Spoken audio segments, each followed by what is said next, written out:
Hello everyone. तो चलिए आज की वीडियो स्टार्ट करते हैं और आज की वीडियो में बात करेंगे कि आप एसएल हंटिंग में जब भी ट्रेड लगाते हो तो कौन सी चीज़ें चेकलिस्ट करनी चाहिए। पहली बात तो ये है कि मल्टीपल आप लोग कमेंट्स करते हो कि सर जिस समय आप ट्रेड लगा रहे होते हो उस समय आपकी साइकोलॉजी क्या हो रही होती है और चार्ट को देख करके आप क्या समझ रहे होते हो कि मुझे कौन सी चीजें चेक करनी चाहिए या मुझे कौन सी चीजें लीव करनी चाहिए। पहली बात तो मैं बोलता हूँ कि आप ओपनिंग देखिए और क्लोजिंग देखिए, मार्केट ने क्लोज कहाँ किया था और मार्केट ओपन कहाँ हो रहा है। या तो आप जोन वाइज ट्रेडिंग कर सकते हो, जैसा कि मैं आपको बार बार समझाता हूँ। अगर मैं यहाँ पर दिखाने को भी चार्ट पर ट्राई करूँ तो मैं कभी कभी बोलता हूँ कि अगर मार्केट यहाँ ओपन होगा तो मैं बाइंग साइड की पोजीशंस को आइडेंटिफाई करूंगा। अगर मेरे को इस वाले लेवल के नीचे मार्केट ओपन होता हुआ दिखा तो मैं सेलिंग को देखूंगा। अगर मुझे इसके भी नीचे ओपन होता हुआ दिखा तो मैं यहाँ पर बाइंग साइड की पोजीशंस को इनिशिएट करने को ट्राई करूंगा। ये तो हो गई कि भाई जोन बेस आप ट्रेडिंग डाल सकते हो। एक तो आप लेवल बेस भी करते हो कि चलो मैं कभी कभी ये बोलता हूँ कि देखो यहाँ पर का सपोर्ट क्या हुआ है, ये जो डिमांड जोन है वो स्ट्रांग हो चुका है, ये जो सप्लाई जोन है वो स्ट्रांग हो चुका है, मार्केट इधर को आएगा। आपने कई बार सुना होगा कि डिमांड और सप्लाई जोन के बारे में भी मैं बात करता हूँ। तीसरी कंडीशन है मेजॉरिटी ऑफ एसेल्स को आप टारगेट कर सकते हो और चौथी जो कंडीशन है वो है ऑपरेटर फुटप्रिंट्स कि पैसे आखिर किस तरीके से स्टॉक मार्केट में लगते हैं या ऑपरेटर किस तरीके से ऑप्शन में पैसे लगाते हैं। मैंने कई बार एक्सप्लेन किया है कि अगर मेरे पास 1000 करोड़ रुपए होंगे तो मैं एक बार में सारे पैसे नहीं डालने वाला। तो यहाँ पर आपको सिर्फ सिंपली ये देखना है कि मार्केट की क्लोजिंग कहाँ हुई। अगर मैं यहाँ पर बैंक निफ्टी की बात करूँ तो आप देखोगे पहले यहाँ पर सपोर्ट एंड रेजिस्टेंस मैंने लगा रखे हैं। आप देखोगे तो 56,500 एंड 56,300 दो मैंने रेजिस्टेंस डाल रखे हैं। अगर आप दो सपोर्ट की बात करोगे तो डाउन साइड में आपको 55,500 और 55,150 के आसपास दो सपोर्ट भी आपको देखने को मिलेंगे। अब देखो यहाँ पर जो लास्ट सेशन में मार्केट की जो क्लोजिंग आई है वो एक पॉजिटिव क्लोजिंग है। अब मैं ऐसा क्यों बोल सकता हूँ, क्योंकि मार्केट एक तो गैप अप था, दूसरी कंडीशन ये थी मार्केट ने 55,500 के ऊपर पूरा ही कंसोलिडेशन करके पूरा टाइम निकाला। तो यहाँ पर मैं आपसे ये बात बोल सकता हूँ कि यहाँ पर बायर्स बैठे हुए होंगे और जब भी मार्केट अप ट्रेंड को कंटिन्यू कर रहा होता है तो मैंने आपको कुछ बातें और भी समझाई है। जैसे कि बेसिक आप समझो कि अगर मार्केट के डायरेक्शन के साइड कोई ट्रेड लगा रहा है और मार्केट भी उसी डायरेक्शन में है तो उसका कॉन्फिडेंस लेवल ज्यादा होगा और वो जल्दी से ट्रेड को नहीं काटेगा।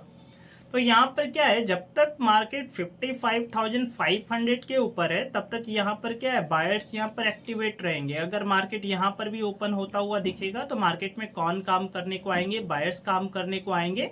इसीलिए मैंने क्या बोला कि छोटा मोटा गैप अप या गैप डाउन होगा तो यहाँ पर मैं क्या करूंगा, एक सेलिंग साइड की पोजीशंस को आइडेंटिफाई करूंगा। अगर मुझे डायरेक्ट ही 55,500 के नीचे मिलता है तब भी मैं यहाँ पर सेलिंग साइड की पोजीशंस को आइडेंटिफाई करूंगा।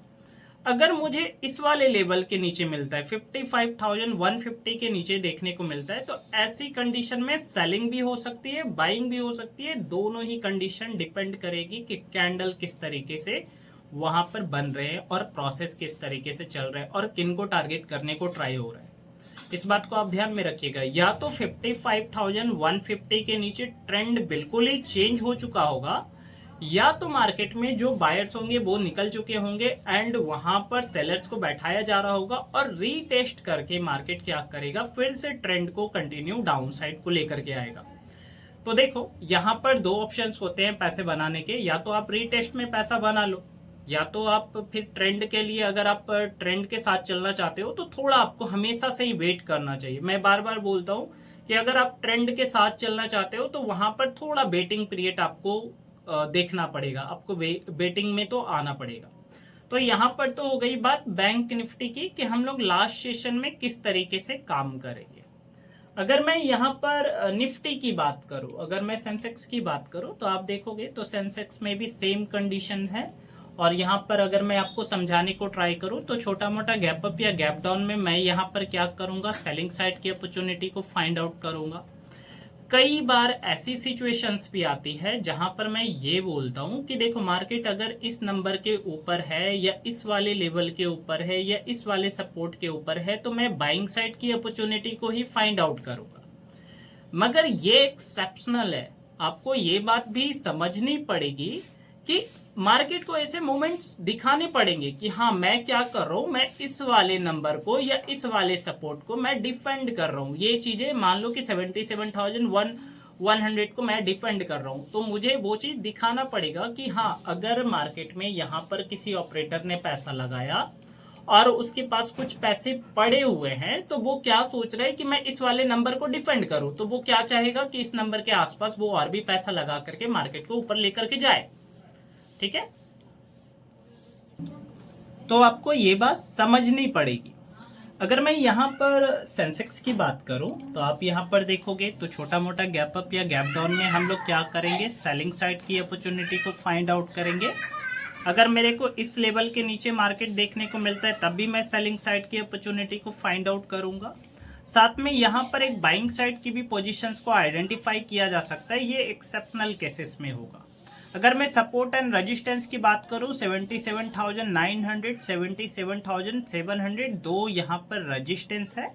दो सपोर्ट की आप बात करोगे तो 77,120 एंड 76,800 नियर बाई दो सपोर्ट मैंने ऑलरेडी लगा रखे हैं। बात करेंगे निफ्टी की। अगर मैं निफ्टी को भी दिखाने को ट्राई करूं तो यहाँ पर सेम आपको देखने को मिल रहा है कि मार्केट में एक पॉजिटिव क्लोजिंग आई हुई है। तो मैं आपको ये बात बोल सकता हूं कि मार्केट जब तक इसके ऊपर है तब तक यहाँ पर बाइंग साइड की अपॉर्चुनिटी को फाइंड आउट किया जा सकता है, मगर एक्सेप्शनल्स हैं। आपको ये बात देखनी पड़ेगी कि मार्केट में मान लो कि मैं आपको कुछ बातें और भी यहाँ पर बहुत इंपॉर्टेंट मैं बोलने वाला हूँ। देखो इंपॉर्टेंट क्या है, आपको ये समझना कि मैं ये बोल रहा हूं कि ये होगा, ये इंपॉर्टेंट नहीं है। आप देखो कि मैं बोलता हूं कि चार्ट पर ध्यान दीजिए। अगर मैं कल को दिन अगर मैं ट्रेड लगाता हूं, मंडे को अगर मैं ट्रेड लगाता हूं, इसका मतलब ये नहीं है कि एक दो कैंडल देखा और मैंने ट्रेड यहां पर पंच कर दी। मेरा प्रीवियस माइंडसेट होता है कि चलो यहाँ पर मार्केट डिफेंड कर रहा है इस वाले नंबर को, या मार्केट इन वाले को टारगेट करने को ट्राई कर रहा है। तो ये बात आपको समझ में आनी चाहिए, दिमाग में ढुकनी चाहिए कि कब मार्केट डिफेंड कर रहा है, कब मार्केट ट्राई कर रहा है इनको हिट करने की। अगर मैं आपको बताऊं तो मैं आपको ये भी तो बोल सकता हूं कि यहाँ पर बायर्स आए, मार्केट ने इनको निकाला, फिर से बाई किया, मार्केट ने निकाला, बाई किया, मार्केट ने निकाला, बाई किया, मार्केट ने छोटे मोटे रिट्रेसमेंट दिए एंड देन मार्केट बूम। तो यहाँ पर ज्यादा रिटेलर नहीं बैठे हुए हो सकते हैं क्योंकि 2 दिन का मार्केट में हॉलीडे भी था।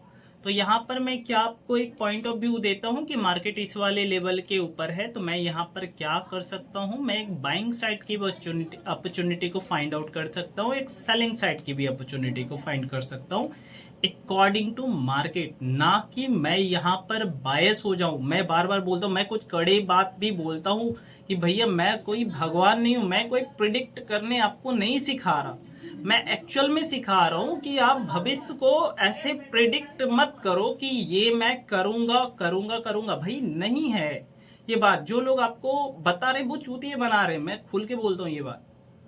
तो इस बात को आप समझो कि प्रिडिक्शन नहीं करना है, मार्केट के साथ चलना है। या तो मेजॉरिटी ऑफ एसेट्स को टारगेट करो, या तो ऑपरेटर फुटप्रिंट्स को फॉलो करो, या तो आप जोन वाइज ट्रेडिंग करो, या तो आप डिमांड एंड सप्लाई जोन को देखो एंड ये पता करो कि स्ट्रांग बना कि नहीं बना, मेरा सप्लाई जोन स्ट्रांग बना कि नहीं बना, एंड देन उसके अकॉर्डिंग आप ट्रेड करो, ना कि आप एक ज्योतिष बन जाओ। मुझे ये कभी भी नहीं था, और मैं यहाँ पर जितनी भी चीजें आपको समझा रहा हूँ कोई भी मैं टिप्स आपको प्रोवाइड नहीं कर रहा हूँ एक्चुअल में। तो मैंने आपको क्या बोला कि दोनों में या तीनों इंडेक्स में, चाहे वो बैंक निफ्टी हो, सेंसेक्स हो, ठीक है, बाइंग और सेलिंग दोनों की अपॉर्चुनिटीज है। मगर आपको ये ध्यान में रखना पड़ेगा कि मार्केट क्या कर रहा है, क्या 55,500 को डिफेंड कर रहे हैं, बचाने को ट्राई कर रहे हैं, क्या इसे हिट करने को ट्राई कर रहे हैं। अगर मार्केट मान लो कि गैप डाउन ओपन होता है छोटा मोटा, यहां पर कंसोलिडेशन स्टार्ट करता है, तो फिर यहां पर सेलिंग की अपॉर्चुनिटी को बनाया जा सकता है। अगर मान लो मार्केट ओपन होने के साथ ही भागना स्टार्ट करता है तो फिर यहां पर बाइंग साइड की अपॉर्चुनिटी को ही फाइंड आउट करेंगे ना। एक सिंपल से दिमाग से सोचो, जो मैं आपको समझाने को ट्राई कर रहा हूं। बस यही है ट्रेडिंग। मिलता हूँ नेक्स्ट सेशन में। जय हिंद।